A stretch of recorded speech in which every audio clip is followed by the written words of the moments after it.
Hello and welcome to the Corporate Facility Council's first Wednesday webinar, Cleaning for Health Using Natural Aqueous Ozone as an Alternative to Traditional Cleaning Chemicals.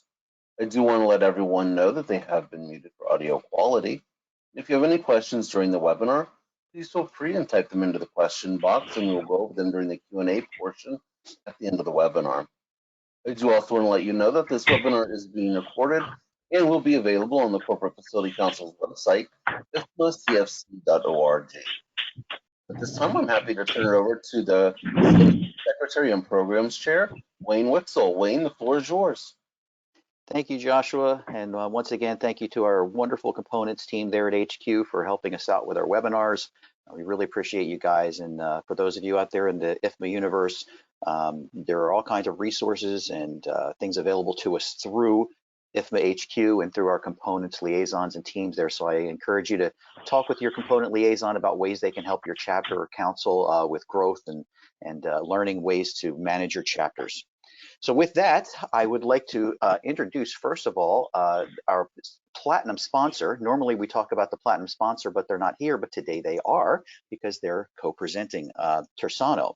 Tersano is the Corporate Facility Council's platinum sponsor for the year, and they've been a wonderful supporter, providing us with obviously lots of information, especially surrounding this latest issue we've been dealing with the past 2 years. So they've been very essential in some of the knowledge we've been sharing with our members. And it's time that we got them here to talk to everybody about this technology. I came to know about this technology through interacting with our first speaker, and that's Greg Valenti from Tersano. And Greg is the North American Director of Sales for Tersano. And through that relationship, I've learned a lot. And I said, Greg, we've got to get you in front of these people. We've got to get you in front of our IFMA tribe to talk about this because this is some disrupting stuff. And Greg put together a wonderful panel here today. So not only is Greg going to talk to us about this technology, but we also have Dr. Jasim, who is the past president of the International Ozone Association, and about 100 other things on his bio, which you'll see on that slide when it comes up. But we have someone that's really going to explain the science behind aqueous ozone to us here. And following the doctor, we have Kristen Farina. And I will tell you, Kristen has some wonderful information for us. I actually saw it firsthand the first time when she invited us to Stanford University. But Kristen is the Sustainability and Utility Program Manager at Stanford. And we attended a meeting there where there were literally dozens of the who's who of Silicon Valley and San Francisco and the Bay Area companies with names, big names you'd recognize, all there to see what Stanford was doing with aqueous ozone and how it was feeding into their sustainability goals. So I'm very excited about what Kristen has to share with us also. And at the end, if there's time, I'll share a little bit about my personal experience in the infection control and workplace health sector and some of the things I personally witnessed with my own eyes with aqueous ozone and how it can help you. So with that, I'd like to turn it over to Greg to get us started, and there'll be plenty of time for questions at the end. So use your chat box, your question and answer window. And if you notice, you have a slider bar above your presentation in the screen. You can adjust that slider bar up and down to increase the size of the presentation relative to the camera. So please feel free to adjust that on your own screen. With that, Greg, take it over. Thank you very much, Wayne. It's much appreciated, and we look forward to having this conversation today. Tersano's been around for a very long period of time, since the mid-2000s, and we've developed products and programs for simple, safe, and sustainable cleaning technologies. Everybody's incorporated technology in a variety of ways and manners throughout the years. I am old enough to have actually carried a bag phone. So if you're looking at this picture here, and you will be able to date myself a little bit. Thank goodness technology has even changed in some of the cleaning procedures that have been out there. I always tell people, if you've survived the hand towel incident picture on the left and you used one of those back in the 60s, you're probably not going to die from very many viruses that are out there. This is the beautiful part of what we do. Not only do we provide a simple and safe alternative, but it's the most sustainable cleaning program known to mankind out there. One of our stabilization cartridges eliminates 32 ready-to-use barrels of chemicals. And on our website, I believe we've eliminated over 4 million barrels over the last 10 to 12 years. So over the next 50 minutes, we're going to look at varieties to cleaning by using engineered water systems. And some of us on the panel have experience using this product, like Kristen, and Dr. Jasim has implemented ozone systems throughout the world. And I'm happy to introduce Dr. Jasim to you currently. The floor is yours, Doctor. Thank you.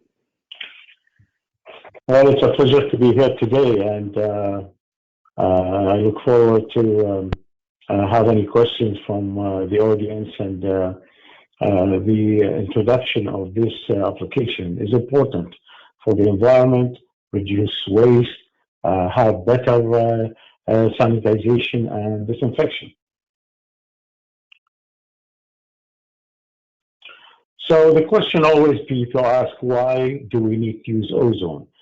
Ozone is used on many occasions. In fact, ozone was used in water treatment for drinking water. I had the opportunity to visit the first ozone plant built in the world, which was in Nice, France.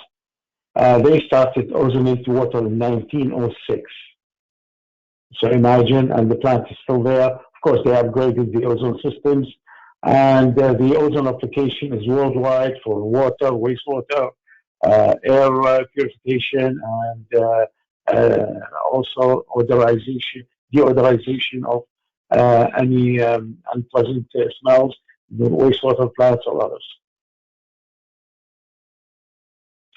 Ozone is produced also naturally in the environment. Basically, when there's a lightning, there's an electron will attack the oxygen molecule, which has two atoms of oxygen, and break it into two atoms. And one of the atoms will attach itself to another molecule of oxygen, so it becomes a triple oxygen molecule, which we call it ozone. And this is a very unstable reaction, which makes the ozone a very strong oxidant. If the molecule is stable, there is no active application. Ozone molecule is very unstable compared to chlorine or oxygen or other molecules. That's why it's very active, and it does the job to oxidize many things. And if it is in water, pathogens, or organics, to help to improve the application. The application, as I indicated, started very early, and you see the chart here. It shows the increase in ozone applications. There are over 300 plants in the United States, and there are many other, I would say close to 50 plants now in Canada, with the concentration of these plants in Quebec. In Ontario, I was privileged to introduce the first ozone plant in Ontario in 2001. Followed that, 7 cities, including the city of Toronto, followed to do that and successfully. And also, we used ozone for many applications, disinfection, and also for removal of treatment of some groundwater, like oxidizing arsenic, manganese, and others, which we applied it in my last project in British Columbia. So we've been very successful in that, and it's been used for also for water, beside the water quality, for food, disinfection and sanitization as well. And that's very practiced in Japan and many other places in North America. It's coming and starting to do that. In Britain, there are major companies doing that now and started to go into Germany and France and others. And people ask why we consider the ozone. What you see here, the chart, you see these three columns. And basically, the CT is the concentration and time, which is the disinfection requirement as known by all the agencies. So, for example, to give you a good example on that, if you have 1 milligram per liter of ozone, you need to disinfect Giardia, which is a very problematic protozoa, which has a shell. So it will take 1.43 minutes if you have 1 milligram per liter, while it will take 112 minutes if you use 1 milligram per liter of chlorine, and it will take 1,850 minutes if you use monochlorine. So sure, what does that mean? It is economy. So instead of building a huge contactor to achieve it, right, that kind of disinfection by chlorine, it's about 80 times smaller and faster to do it while with using ozone. So it is important, especially if you want to reduce the infrastructure, reduce the footprint, which has a major issue about climate change and the carbon emission when you do that. So ozone does a great job in that, and it's been well known in the disinfection process. And many people heard about the outbreak in Milwaukee in 1993. After that, the two plants implemented ozone, and it's been great and successful since that time. So the aqueous ozone is benefit. It's you produce it on site, so you don't need to go and keep purchasing every week or two. This one, it's an on-site generation, and that is one of the great things about ozone. You can produce it from air. You can produce it by these devices as well. So and you have it implemented water. You just fill the unit, and there is more explanation going to come later on about that. And you can apply it in a rinse, mist, or in a bath application. Ozone is, when it's in that, is very active, but in also disinfection with aqueous ozone is very strong and advantageous. And also one of the things, you don't leave traces of chemicals. If you use these chlorinated compounds, you spray it on, you're going to leave traces of these chemicals. And if you touch the surface of the desk after you do that, or the door, and by mistake you put your hand on your eye or in your nose, these chemicals will impact your health eventually, while ozone decomposes to oxygen. And that's the great thing about it. It's environmentally friendly. And as we said, the ozone's been very effective in the inactivations of bacteria, viruses, parasites. So it can be used and utilized for disinfection of viruses in air and on surfaces. And that is typically important for the issue of SARS-CoV-2 because it is transmitted quite a bit by people coughing or sneezing. And these droplets will contain millions of these germs. And if somebody put hand on it, that could be a problem. And this is typically a problematic issue in schools, hospitals, long-term care, and many other places. We're going back now. The restrictions are getting relaxed. So you need to look seriously about the cleanup and sanitization of these facilities. So the primary transmission of the SARS-CoV-2 is the direct exposure to the droplets. And as I said, indicates it if it is on the surface. And the study shows now that how long it stays on the surface depends on the surface, if it's a stainless steel or glass or absorbent material. But in general, it can stay, the ozone virus, active for 72 hours. And there are other coronaviruses was found to stay up to 9 hours. 9 days. So the thing is, 3 days for the coronavirus, the SARS-CoV-2. And as we see now, there are more new species of this virus is coming up. So you need to be vigilant. You need to be vigilant in dealing with that. You can't say, oh, well, we cleaned it, before. So but the thing is, once people get into the room, contamination will happen. And that could stay for days. So the fact in science, any disinfectant is act on the viruses. Viruses are two types: the enveloped and non-enveloped viruses. The enveloped viruses, that means they are more vulnerable and their presence is decreased in the environment with time because they cannot resist as much things that they get exposed to certain disinfectants or environmental related items as well.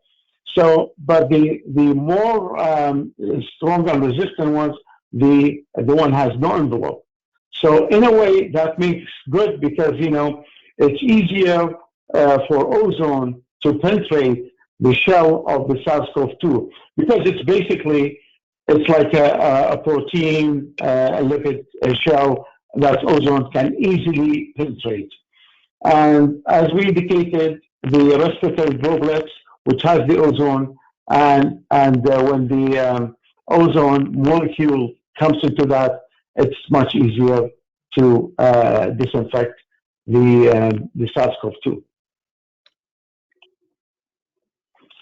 And recently, especially in the last 2 years, a lot of studies start to happen to look at ozone because of the ease of the application and the handheld units like Tersano or even in the gas. And in general, these viruses has the nucleic acid genome like a DNA or RNA, and I'm sure you heard a lot about that, the RNA issues for that. And it is coated by the protein comprised of the nucleocapsid. And these viruses, like the CoV-2, maintain a viral envelope comprised of lipid protein, as we indicated, so in order to protect it. However, ozone can penetrate the cryptosporidium, and that is the parasite that caused the death of 100 people in Milwaukee. Ozone can penetrate that, and that's why they start using it in Milwaukee. And that is much stronger and difficult to deal with compared to the shell of these viruses. This is what you see here. It's a typical thing for the application. What you see on the left-hand side, that is the structure of the SARS-CoV-2. And let's keep in mind, if we need to think about what is the size of this virus. It's about 50 to 200 nanometers. What does that mean? It's very, very small. However, this is 500 times larger than the size of an ozone molecule. What does that mean? It's an easier target. It's always good to have a big target to attach, to be attached to by the ozone molecule. So what you see here, you see these spikes, and ozone attack usually into these spikes, as you see it in the middle, and basically it aims to get into the RNA genome inside, and basically will inactivate it, so the virus stop producing, and that is when become an active virus, which as you see in the one on the right hand side, and that's the ability of ozone to do that. So with the increased disinfection and also combined with our social distancing, using a mask, and as you see, even people relaxing, the government or agencies relaxing that, they still advise wear a mask. It's good. Keep disinfecting everything to remove that. Cleanliness is always that. Wash your hands, make the place clean, use these devices to do the clean, and keep your distance, and use the proper guidance for the use of ozone in the built environment, and hopefully we'll use that. But ozone is not just for this virus, and that's for, we're going to see many things happening in the next few years because these pandemics keep changing its character, and there will be more than that. We've seen many things happening over the years. So we look forward to people understanding that and look forward if there is any question. Thank you. We're going to hold all the questions till the end, Dr. Jasim, but one of the things that Dr. Jasim has been a panelist for Tersano on several other webinars, and one of the things that I really appreciate about what he does is when you're presenting disruptive technology like Tersano is, we get held to a higher standard than most other organizations out there, including the traditional chemical companies. And as you can see, based on the information that Dr. Jasim has provided, there's a lot of strong data that will tell you that our product works and it's very, very effective and it's very sustainable. And in fact, to talk about our sustainable piece, I'm going to introduce to you now Kristen from Stanford, and we've worked with Stanford for a number of years, and we're excited to have her today. Kristen, the floor is yours. Hi, everyone. I'm excited to be here. Thanks so much for having me. I've been at Stanford University. I just had my 10-year anniversary, and much of that time was spent implementing our ozone cleaning system. I actually work in a part of Stanford called Residential and Dining Enterprises.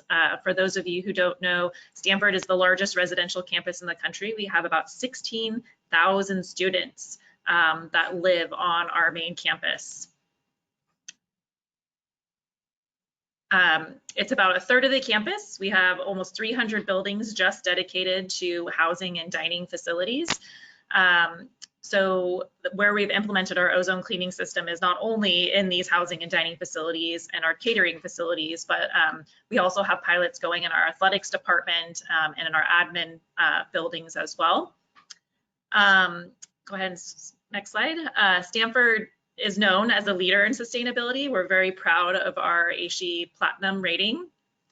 Recently in the news, Stanford announced that we've transitioned to 100% renewable electricity for all of our entire campus. And we have lots of great sustainability goals that we're working on to become a zero waste campus, to become carbon free. And most relevant to this conversation is to completely transition over to ozone cleaning, which we've been working on for several years now. So I think Dr. Jasim did a great job of explaining what ozone is, and I'm not a scientist, so I'm not gonna try to do any better. But I will say, to simplify it, usually at Stanford we call it engineered water. That's usually how I describe it to people, that it's engineered water or electrified water, if you want to, have a more simpler term. So go ahead and go to the next slide. So it's really important to look at this slide as a framework. So I'm sure you guys can all think of things that fall into the traditional cleaning category. So on the far left, we have our traditional cleaning cleaners. And then in the middle, I have green cleaning products. You can think of, there's tons of cleaners out there on the market that offer some kind of environmental attribute. There's also those that are Green Seal certified. Kind of all of these fall into the green cleaning category to me, which is great. But what I think it's really important to note is I think ozone cleaning is on a whole nother level from that. And I don't even think we can call it green cleaning because it is completely on a whole other level. And I'm going to tell you why I feel that way. So when we think about sustainability, go ahead and go to the next slide, and the triple bottom line, ozone really hits. It's great for the environment.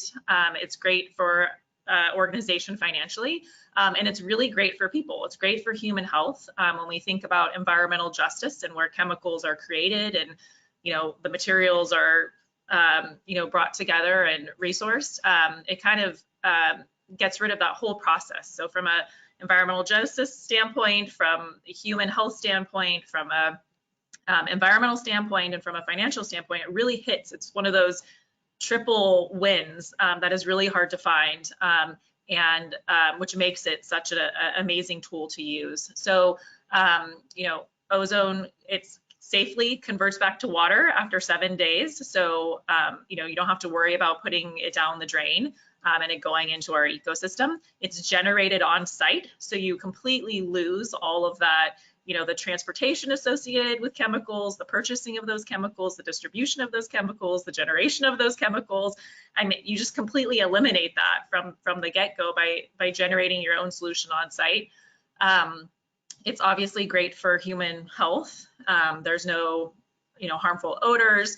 It reduces PP&E that you need to have. That's personal protective equipment, and the training you have to do around PP&E, because really, if you get it on your skin, nothing really happens, right? Of course, our custodians still will use protective equipment, but it's not necessary, and we haven't had any incidents since we implemented the program in terms of safety harm. Obviously, Dr. Jasim mentioned how effective it is against viruses and bacteria, and as a cleaning agent. And of course, it supports our zero waste goals. Again, we're not getting rid of plastic from, purchasing chemicals. We're not distributing them or transporting them anymore. So it also supports our zero waste goals, which is really great. And then lastly, it reduces the number of cleaners we had to have. So when I started this program, we started looking at our cleaning system back in 2013 and 2014. We kind of did an assessment of the industry, and we piloted a bunch of things that I would, qualify in the green cleaning category, and nothing seemed to work or work well across our scale and how big of our operation was until we tried ozone. Go ahead and go to the next slide. When I inventoried the chemicals that we were currently using, we had over 30 different chemicals that we were inventorying, storing, how to keep up on their safety and all the regulations associated with those chemicals. You can see a cleaning cart back in 2013. That's what a custodial cleaning cart looked like. You can see all of those bottles. There was tons of different things that were being used across our system. And the great thing about going to ozone cleaning is it basically took our 30+ chemical inventory list down to 2.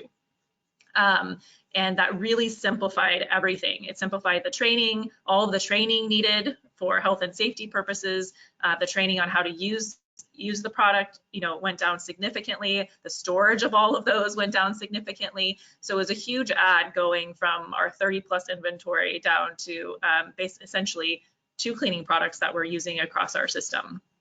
Go ahead and go to the next slide. So where can you use it? This is the other miracle of it, is that you can basically use it everywhere. It works on glass, mirrors, toilets, showers, countertops, carpet. Carpet to me is a very surprising one. It actually, when I hear from my custodians, they love its application in getting stains out of carpet and fabrics, which is something that you wouldn't, necessarily think that something that cleaned a toilet could also, be just as effective on these other types of surfaces.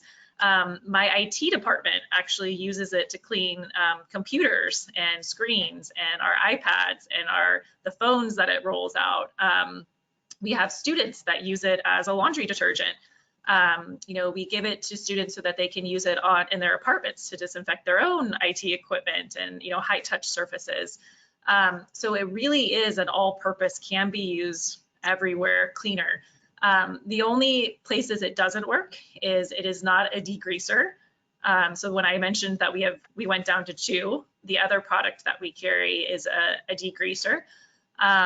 And then the last thing that it doesn't use, but we don't use too much of it, is it can't be used as like an oven cleaner. And we have a lot of ovens across our system. So we do have something else for oven cleaning. So really you can use it for everything, but those 2 purposes. So we got started back in 2015. We did an initial pilot with ozone cleaning, and it was very new at the time to us, and I think a lot of folks. We actually chose 2 sorority houses that were identical, the Delta Delta Delta sorority house and the Pi Beta Phi sorority house. They sit right next to each other. They're the exact same buildings built at the same time. They have the same surfaces. They even have the same cleaning team, and they have the same kind of population of students that were living in them. And so we implemented ozone cleaning in one, and we continue to use our traditional cleaning chemicals, our 30 plus chemical inventory list in the other. And we did it at the exact same time. We implemented this system. And we really studied it. We did pre and post occupant surveys. So we actually asked the students how clean they felt their residence was, because it was really important that our occupants were happy, just as happy with ozone cleaning as they were with traditional cleaning. And we had really great responses from students saying they felt it was just as clean, which was important to us as it was under the old system. We surveyed custodians, we watched them clean, we had feedback sessions with custodians on it, and they had great satisfaction with it, so that was a plus for us. And even more important is we implemented bacteria testing to prove that it was just as effective as our traditional cleaners. And one of the surprises from that was that both our ozone cleaning and our traditional cleaning brought down the bacteria levels to about the same level. But what we noticed with ozone cleaning is that it kept those bacteria levels lower longer. So when we would test the very next day after the custodians cleaned, as the days went on, the levels would remain lower. It didn't attract as much bacteria back to it, I guess is the point that I'm saying, compared to our traditional cleaning system. So we were actually able to prove that not only did ozone cleaning bring the bacteria levels down to the same as traditional cleaning, but it kept them lower longer. We of course also did a payback period to make the financial argument, and for the most part we're seeing around a 2 to 3 year payback when just looking at our chemical usage alone. We definitely have some older buildings where we have buildings over 100 years old that have custodial closets that didn't have sinks in them, so we've had to do plumbing or electrical work, which obviously extends your payback period. But in your traditional setup where you have a closet with active water usage, looking at our past chemical purchases, that's about what the payback period is for us, which is completely reasonable, and a win-win. So today, it's 2022, we are now implemented in actually over 92 buildings, about 5 million square feet. We have 242 access points across our system where people can get the ozone solution. We have over 110 custodians that are using it, and then it's implemented where 9,000 residents live. With the calculations we've done, we're saving a little over 6,000 gallons of chemicals annually from being, all of those things I mentioned, purchased, created, distributed, transported, creating all of those greenhouse gas emissions. So that's been a great win for us as well. Go ahead and go to the next slide. So, a lot of people ask me how we did it, how we transitioned. And I'm going to go ahead and say that it wasn't easy in the beginning. We have custodians that have been in our system we have custodians with over 30 years working at Stanford. Most of them have been here over 15 years, and they were very used to the chemicals they were using. It was their daily job to know how to use these chemicals and how to get different surfaces in their buildings clean. And so it was a big culture shift. In the very beginning in 2015, I had to prove over and over again that it worked, and it worked just as well as the traditional cleaning products. I think one of the biggest barriers is that it has no smell, right? Or very little smell. And I think we've all been trained that when you smell a smell, that means something's clean. When you smell bleach or fluoride or Windex or any kind of cleaning chemical, you smell it. And I think we've been trained to think, oh, I smelled that, and now that thing is clean. Whether it's clean or not, you smell the smell and you think it's clean, right? And so we had to retrain ourselves to know that just because we don't smell it's clean doesn't mean it's not clean.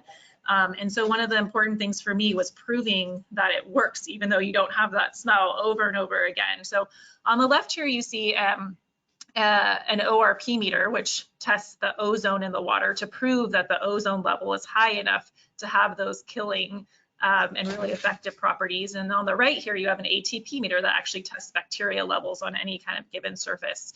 And so for the first year or two we were implementing this, I was testing, every single week I was out there with custodians, with my meters, actually showing them right after they clean that the bacteria levels went down and that the ozone in the water was high enough to do what it said it needed to do and was going to do. So first 2 years, a lot of proving, but at this point, I rarely do that anymore. We have so much belief in the system, and we have so many champions in our custodial department and in our building management system that we don't have to do that anymore. And I'm hoping you can use Stanford's experience so that you don't have to go through that as well. But if you do, it's a very important tool to get out there in the field and just to show them that this new technology works. Another thing we did to kind of enhance confidence in the system was we added a certificate of operation to the machine. I'm sure you guys have all gone in an elevator in a building and you see the official, when the elevator has been inspected to ensure it's safe, and then you feel more confident that you're going to have a safe ride in an elevator up 50 floors. Well, we use that same concept for our machines. So we wanted people to feel confident that the ozone coming out was at that the level it should be, and that we were checking the machines to make sure they were working the way they should. So we added a certificate of operation like you would see in an elevator that says the last time that the machine was inspected and the ozone was tested, and if there was any comments, so they could feel that same kind of level of confidence in what was coming out.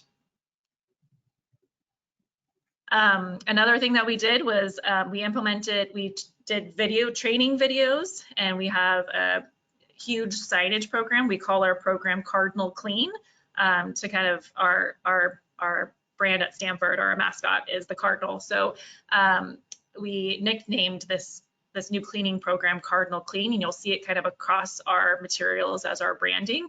And we put up signage in both Spanish and English in all custodial closets. We told students and the occupants and staff we were using this Cardinal Clean system and how it worked in different languages. Getting that outreach out was really important, and in different languages. Another thing we did is, as we rolled it out to more and more buildings, we also invested in new custodial equipment to kind of inspire positive feelings toward it. So it wasn't just that they were getting a new cleaning solution. We also took the opportunity at that time to transition the teams to microfiber towels, microfiber mops, and other better bucket systems and spray bottles to assist, in terms of safety, ergonomics, and whatnot. So that also kind of, got them excited to try out and get moving forward with the new system. Another thing that was helpful for us is we created, in the early days, we had an ozone cleaning user group that got together 2 or 3 times a year, and we would talk about how things were working. How was the transition going? What did they miss about the traditional, cleaners? What did they like about that and didn't like about this? And it was really helpful to hear what everybody really liked about the ozone cleaning system and what was working really well. Carpet was one of the things that I was surprised about that came out that I mentioned earlier. One of the big barriers, though, I want to note that continually comes up and we had to work on, and is important for folks to know, is that it doesn't whiten. So we've also had this immediate satisfaction in the past from different traditional cleaning products that offer a whitening capability, right? You can throw bleach on mold and it will tone the mold white. It doesn't mean the mold's gone, and it doesn't mean the surface is clean, but you can't see it anymore, right? There's that immediate satisfaction to something looking white and clean. And some of our custodians who are used to having that immediate satisfaction had a hard time transitioning to ozone cleaning because you lose that. And so we had a lot of conversations about the fact that it doesn't provide this whitening, or the same whitening that would occur with other traditional cleaners. And what we had to do, and our senior leadership had to do, was to really get the message out there that just because it's not white doesn't mean it's not clean. And we had to kind of rethink, we weren't willing to go there for our custodians' health risks, for our occupants' health risks, to get something really bright and white. So if you go to the next slide, some of the things we did is our senior leadership would meet with our custodians and our occupants to tell them it's okay, it's not bright white. It doesn't mean it's not clean. We even changed some of our interior surface standards so that custodians felt less pressure to make something look really white. We changed the colors, our grout standard to different shades, our tile standards to different shades, so that our custodians didn't feel so much pressure to get that bright white look. Another one is coffee stains in a porcelain sink. It's very tough to get that out without using a whitening agent. And we had to create a culture that kind of showcased that, like I mentioned, just because it's not white doesn't mean it's not clean. And that our health is more important and the environmental health is more important. All right, next slide. So when the pandemic hit in March 2020, I think it's really important to bring this up because lots of people ask me about this. I was flooded with calls and emails from folks using Ozone or wanting to use Ozone about what we were doing at Stanford after the pandemic hit in March 2020. And the honest answer is we panicked like everybody else did. Nobody knew what was happening, what this new threat was, and what was going to work against it. And so those first few months, we, like everybody else, was scrambling to try to purchase chemicals and figure out what would work. But very quickly, we returned to our standard, which is ozone cleaning. And I'm happy to say it did take us long to get back on track, and we are obviously still very much on track with that moving forward. But I do want to add that I do think it's really unfortunate because when the pandemic hit in March of 2020, the ozone cleaning and the green cleaners of the world were all questioned. Their efficacy was all questioned, and they were all required to get third-party lab testing to prove their effectiveness. But nobody, or I never saw anybody, question the traditional cleaning products. So we required all of the new technologies and the green cleaners to go jump through all of these hoops, but nobody ever questioned or made the traditional cleaning products do the same. And I think that or being held to that same accountability and standard. And I think that's pretty unfortunate. So I want to take note of that. Go ahead and go to the next slide. So we used the opportunity after we had rolled it out to custodians and a lot of buildings and had a lot of experience with it. We had students starting to ask us and occupants starting to ask us, hey, we want access to that. And because it's so safe, our response was, why not? Why aren't we allowing access to our students and occupants who also have to clean? And we want them to clean, right? The more they clean, the less we have to clean, and the better, taking care of our facilities are. And so we started piloting providing access to occupants.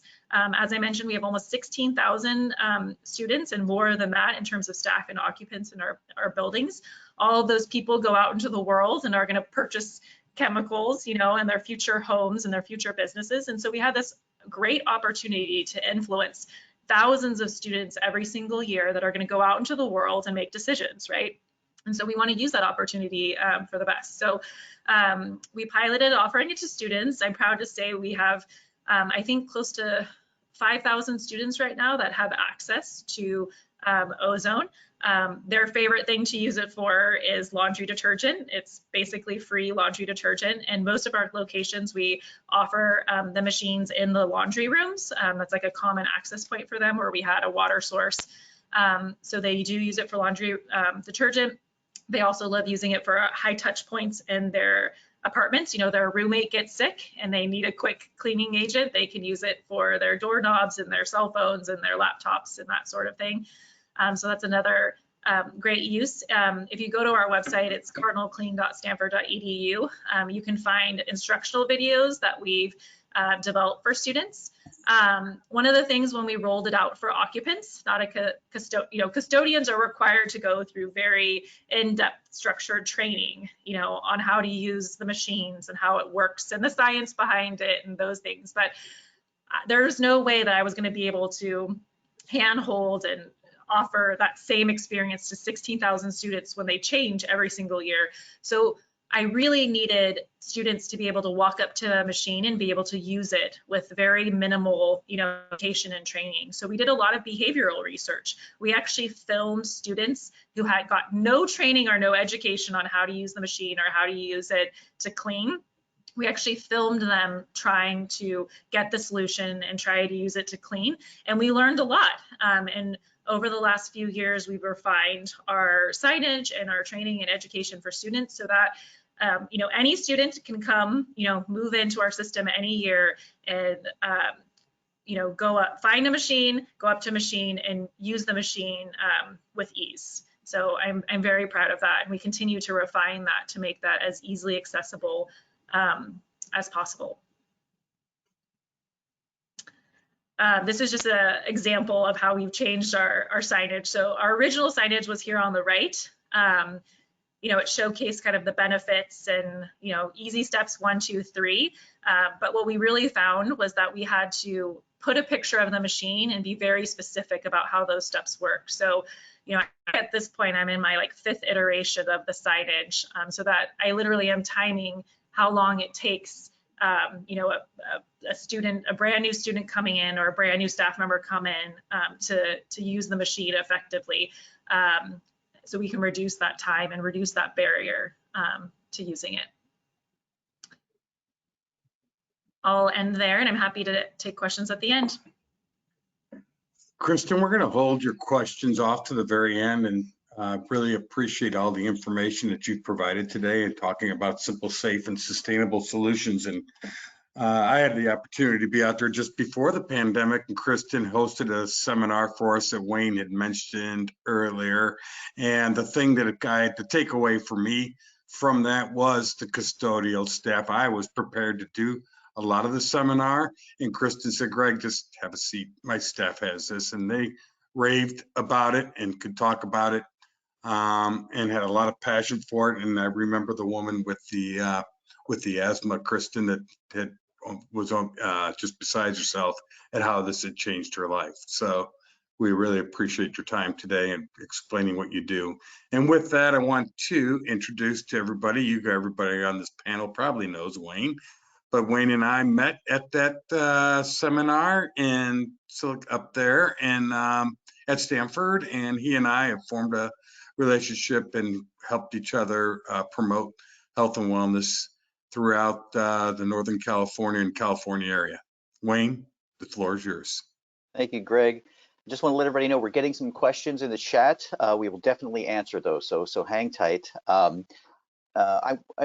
I want to do something here right now because I know I'm going to come at this from the FM perspective. You guys are all my people, and I know some of the things you might be thinking right now, but I want to show you an actual report. This is a redacted report. You're going to see all kinds of blue squares blocking proprietary information, but I want to show you a real report that I personally did at a client site that was interested in moving to Tersano and Aqueous Ozone from traditional cleaning products. If you could advance to the next slide. So we've been throwing around the term ATP. So ATP is adenosine triphosphate. Every living thing has ATP in it, whether you're a single cell organism or an elephant. And what we use ATP for is a surrogate. So in other words, if we find that on a surface, we can say, okay, what else might have been there that wasn't taken up or cleaned or disinfected with the cleaning and disinfection process. So it's really looked at as a surrogate. And this is kind of like a really over a very high level look at what we want to see in terms of disinfection and cleaning and so forth. ATP meters have been used in, restaurants and hoteliers and medical facilities and many other areas for a long time.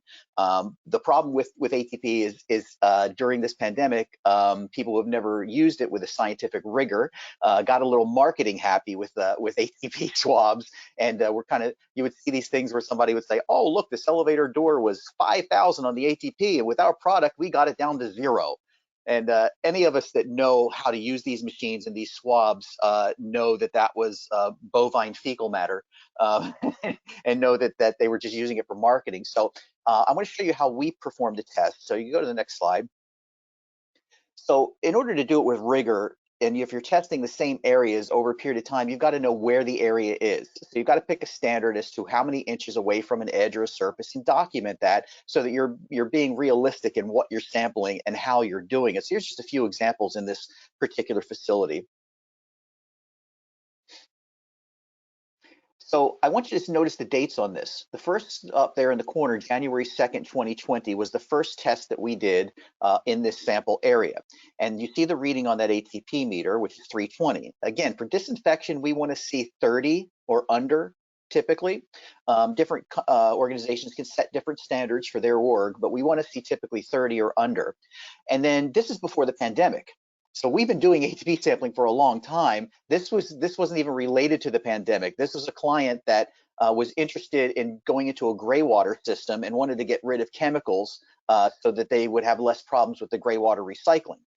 So you see we come back January 31st, and I want you to notice it was higher on our initial reading of 688. With a 30-second dwell, we got it down to 115. Followed by a second application of another 30-second dwell and got it to 18. Now that picture where the arrow is, you'll see, if you look at that, and I have a close-up picture later, you see the aqueous ozone kind of floating on the surface. That's because there was so much organic biofilm on the first application that we had to get rid of before we could even get to the point where we were cleaning the surface. And this is true of just about everything we see is cleaning products leave a biofilm. They leave a residue. And unless you get rid of that residue, you're never actually getting to the surface. So this is why you have to clean and disinfect in most cases with two separate products. And this is why I have such problems with the disinfection, quote, disinfection that was occurring during the pandemic, because I maybe with the exception of one time did I ever see people cleaning and disinfecting. So we're just going kind of through the motions of this. But this is, next slide here, you'll see these refrigerator doors.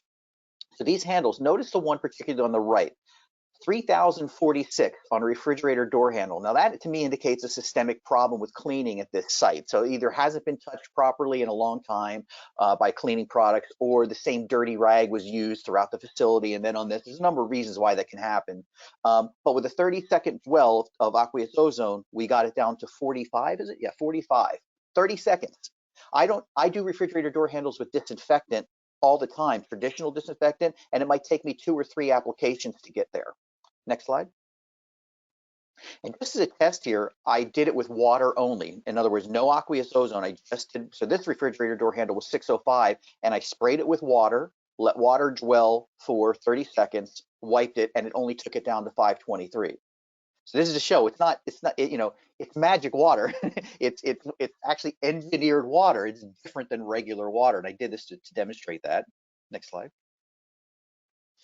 Here again is a regular hotel desktop, 943. And by the way, you know, the most realistic time to use ATP is immediately after the janitorial cleans.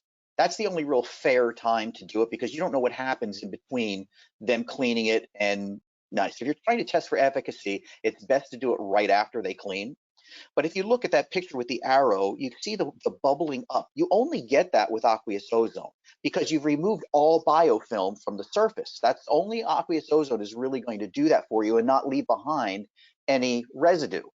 So that graph that the doctor showed with the 3 columns showing that it requires 112 minutes or 120 minutes with chlorine as opposed to 1.4 minutes with aqueous ozone, nobody's dwelling their products. People are spraying and wiping.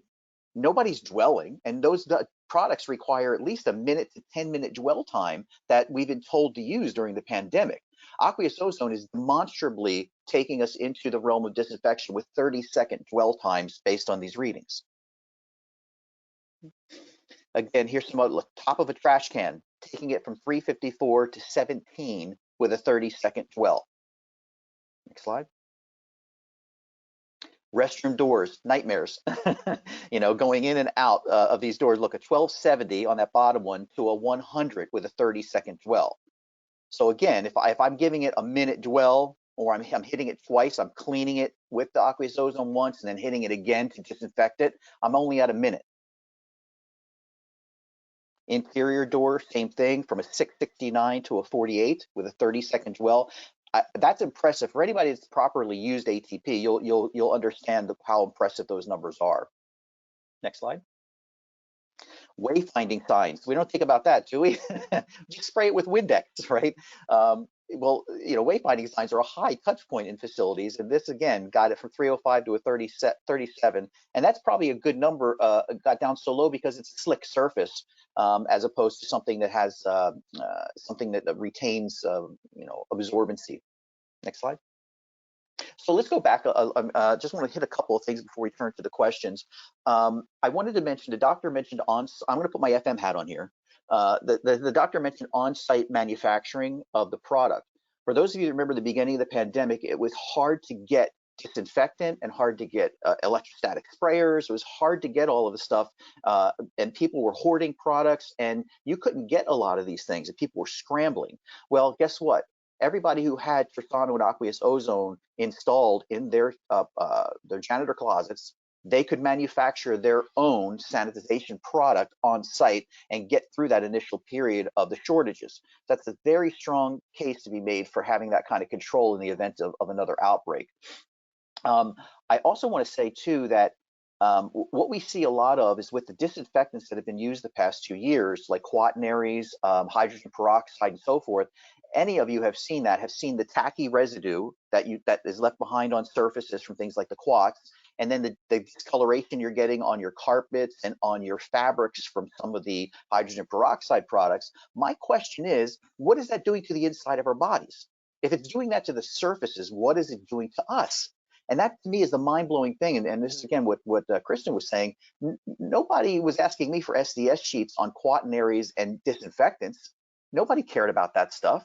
They just said, I want to use this most powerful thing. And to me, what we ended up doing is taking it's like taking a nuclear bomb to a fist fight with these disinfectants we were using. Instead of being surgical, instead of being appropriate and meeting the pathogen with the right amount of force, such as aqueous ozone, we were blasting the places with tuberculocidals. So it's definitely something that's disrupting our industry.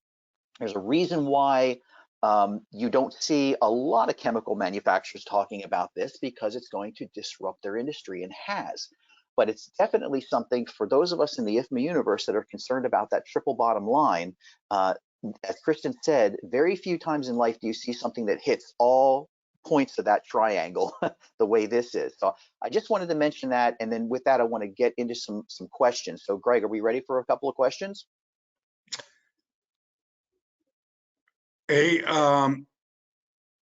Chris, are you on the line? I can't see the chat questions. Well, no, I'll read the questions to you. So you'll Okay, get, Joshua and I will do that. So the first question, there were actually several questions about this topic. Once the product is manufactured, how long does it stay viable? How long can you use it? Can you describe that process?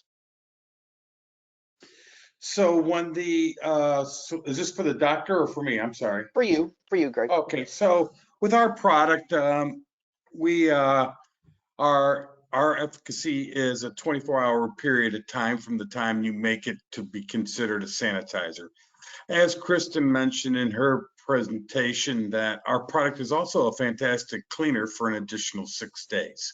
So the operational issue or change for the user is that every day they fill up a new bottle, and they take the existing bottle and pour it in a mop bucket or the floor machine or whatever other devices, or even the drain to deodorize the drain.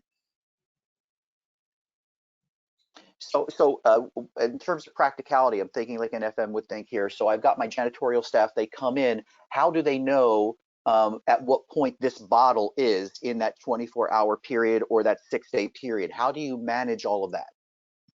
I would mind taking that question. So we definitely had issues with that in the beginning, and we just completely changed our education to custodians with fill up a fresh bottle every day.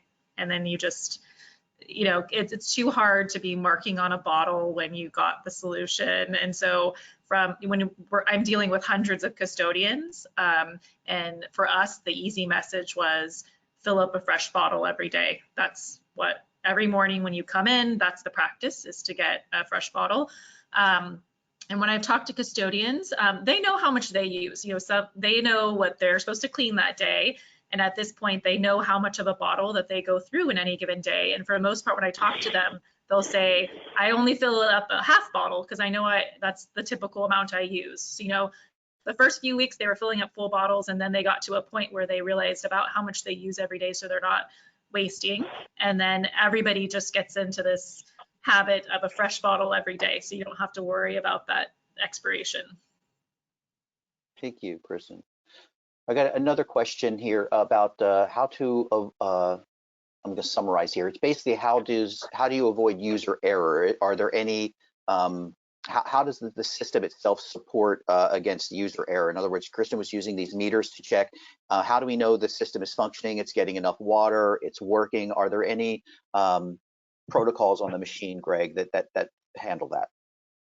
Absolutely, that's a great question. So our unit has a couple of fail-safes in it. First of all, if the water flow, if the amount of water pressure in a facility isn't high enough, you'll get a light that comes on the machine that warns you of low flow. Okay, so then the machine will shut down.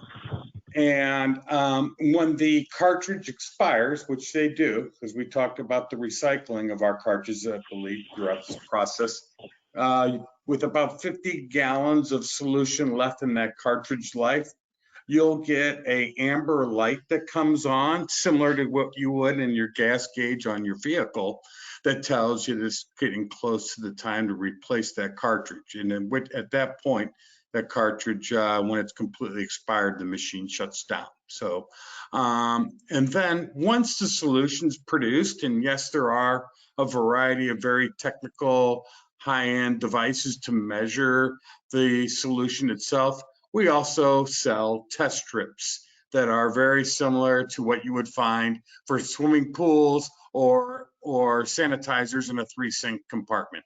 There are specific test strips for ozonated water that you swirl it in a beaker or a glass, and after 10 seconds, you can compare the color to the chart that's on the bottle itself. I hope I answered your question, Wayne. Yes. We have a question for the doctor. Dr. Jasim, let me summarize this. So we've got, all right, so we were told to use all these powerful disinfectants and pesticides to, quote, kill or deactivate the coronavirus. How do we, I guess the question is, why do we need to use those, or can we use aqueous ozone to achieve the same results? As we indicated, that ozone is much stronger than other these disinfectants, like chlorine, bifluoridates, or others. They do that. Ozone works faster. That is one of the things. Also, if you want to put the chlorinated compounds, there is a major smell in the room. It's going to become, and the odor would cause allergic issues and all that. Ozone, in fact, removes odors. That is one of the other things as well. So it's fast to react, decomposes to oxygen quickly when it's done the job. And so these are the things that put ozone as a stronger. That is when we use it in the water treatment. You use that much chlorine to get the same results as ozone. And one of the other things that is get mentioned as well is when you do it on site, and we've been talking about climate change, reduced carbon emission, how many trucks need to come back and forth, especially also if you're in the city, it's okay, but if you are in some rural areas, and especially like I speak in Canada, there are locations could be stuck in snow for a few days. You might not, like I built a new water plant in BC, and when the beginning of the pandemic, there is a panic of getting chemicals. Well, guess what? We're using ozone, making it from the air and injecting it in the water. We were putting close to 10 million liters a day. We were doing that. So this is the beauty of ozone use. You reduce the dependence on exterior supplies, If there is a major storm, highways will shut down. You don't want to feed that. Same thing with disinfectants or sterilizers like sanitizers like we use for Tersano. People can use it. Be aware you don't need a supplier to come to you or you go onto a supplier for days. Excellent. Thank you, Hey, Doctor. Wayne, can I Got jump some in more. real quick? Wayne, Sure, can I? we got some more questions to get to, everyone. Just so you know, Okay, I'm we are gonna staying give a little 10 long for the seconds. questions. So one of the things with traditional cleaning chemicals and something that we haven't touched on as of yet is that it's a 2 or 3-step process depending on the product. So if you read the back of these bottles, they tell you got to clean the surface first and then you got to apply something that dwells. Okay, and if it's a food service area, you have to rinse that product off at the end with fresh water. But our program is a 1-step process, and the thing that's a big deal right now is the labor force here in the country. And if we can help reduce labor, which we can by going to this 1-step process, it's very beneficial for everybody. Thank you, Wayne. All right, a few more questions here, Greg. Wait, may I add one thing here? Okay. Ozone oxidizes the organics. Organics makes a layer on surfaces, and that's why you see this thing when you put the ozone, you see immediate disperse of this thing, and that's what prevents the proper cleaning. Ozone is well known to oxidize organics quickly, and that is what makes the cleaning to stay, the sanitization stay longer. Excellent point. All right, question, got a couple of these. Is the Aqueous Ozone cleaning machine effective in animal shelters and veterinary clinics? Is it safe for the animals? Would like to take that. I'd be happy Great. to. Okay. We do business with a variety of kennels and doggy daycare facilities across the country. We do have a parvo claim with a 5-minute dwell time at 99.5%, I believe, is on our pathogen sheet. And so it's very, very effective. In fact, most of the facilities that type absolutely love you can spray right on the animals if you want, and not have any issues at all. So I will mention you can pull that sheet down, or you can ask Greg for it. I actually have a copy of the kill list. We call it colloquially a kill list, but you can get that from Greg. And I do remember seeing parvo and some other things on there as well. Next question: is this product available in UAE? Absolutely, it's available. We're a global company. We do business in 53 different countries, and we'd be happy to help anybody in the UAE. If you want to reach out to me directly, I can put you in touch with the right person who handles that marketplace. And I actually have a question, Kristen. Do you have any plans to do another group talk about Tersano with other people? And if so, would you ever consider doing that and allowing remote access for people to hear more about what you're doing there? Sure. Yes, I'm sure we'll be hosting people in the future. I think one of the benefits of the one that was mentioned was, being able to hear from custodians and the users and occupants on site and kind of seeing how it's been set up. So, we've hosted people before to kind of get that feel. But I'm happy to be contacted outside of that if people have questions about what we're doing here or how things have gone. Excellent. Thank you so much. And then one more question here. Is there a list of industries or locations that are using ozone water for cleaning? They're looking for a testimonial list. Greg?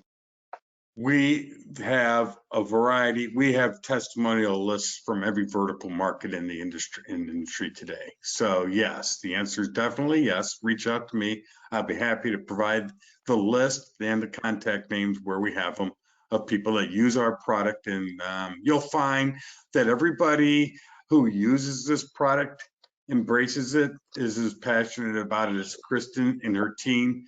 Wayne has had a lot of success with this as well.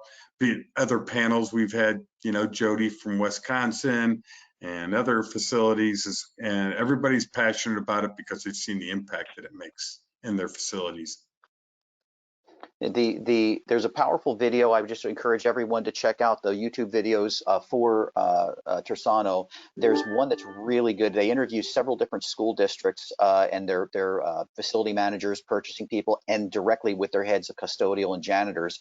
And I actually had a client where we installed these units, again, with a gray water recycling system, and the janitors were fighting tooth and nail. They didn't want to use it. And this is, again, lead buildings where you see Fabuloso and bleach being brought in under the radar, right? So it's a big uphill battle. Well, after showing them this video, they realized, wow, their peers and people in this industry have been using this stuff for, like Stanford, for years. And this is really where things are going. And you either hop on the bus and get with the program, or you're going to be left behind. So there's some really great content that you can share with your teams that's available on YouTube. And it really helped us to make the case with some of these clients. So Greg, with that, I'd turn it back over to you to close us out. Anything, final comments? I just want to thank you for the opportunity, and we really appreciate everybody attending today.